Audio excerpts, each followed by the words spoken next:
In this second video of the melody series, we will learn about the idea of clefs in music. Before we get to the clef, let's talk real briefly about two other terms related to melody. In our previous video, we did mention the word contour. Remember that contour is simply the shape of music. Alongside contour, we also will occasionally talk about the term interval.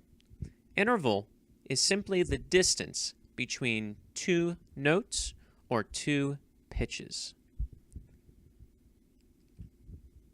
Remember that to keep a melody memorable, we want the contour to be generally smooth.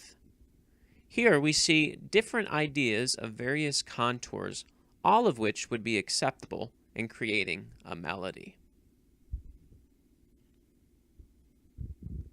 In this other graphic, we see examples of different kinds of intervals that are used.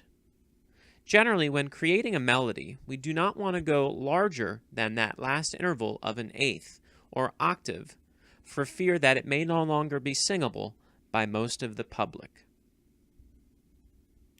When looking at this graphic, we also see a new symbol that we haven't really discussed before.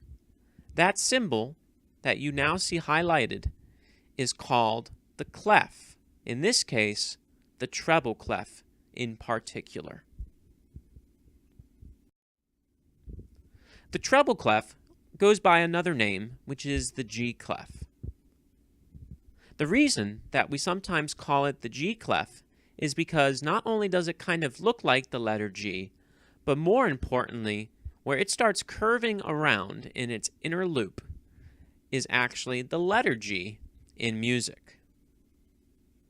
Notice that the lines in treble clef are the letters E, G, B, D, and F.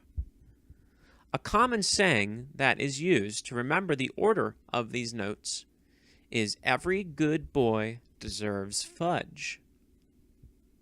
When looking at the spaces, we don't actually have to create a saying because it already spells the word face. Now, the treble clef is usually used for instruments that play on the higher range of sounds. Instruments like the flute, clarinet, trumpet, violin, and most singers would read the treble clef. For instruments that are lower pitched, like the tuba, or the trombone, or cello, or bass guitar, we would read the bass clef. Notice that the bass clef is called the F clef. This time, we don't really see very much of an F in the symbol itself, but it is called the F clef because, once again, it shows us where F is placed. This time around, the lines from bottom to the top would be the letters G, B, D, F, and A, and a common saying that is used to remember these notes would be great big dogs fight animals.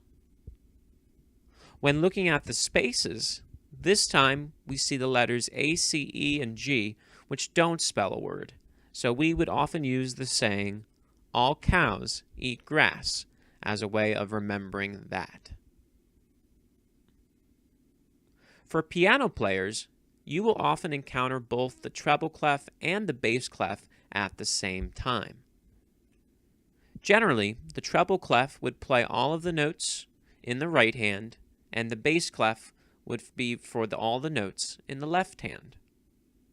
Here we can see the basic range of bass clef and treble clef together.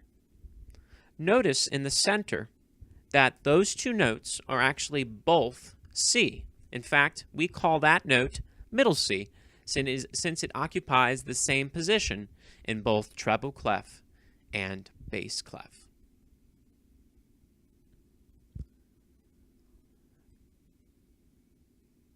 In our next video, we will learn about the concept of key and accidentals.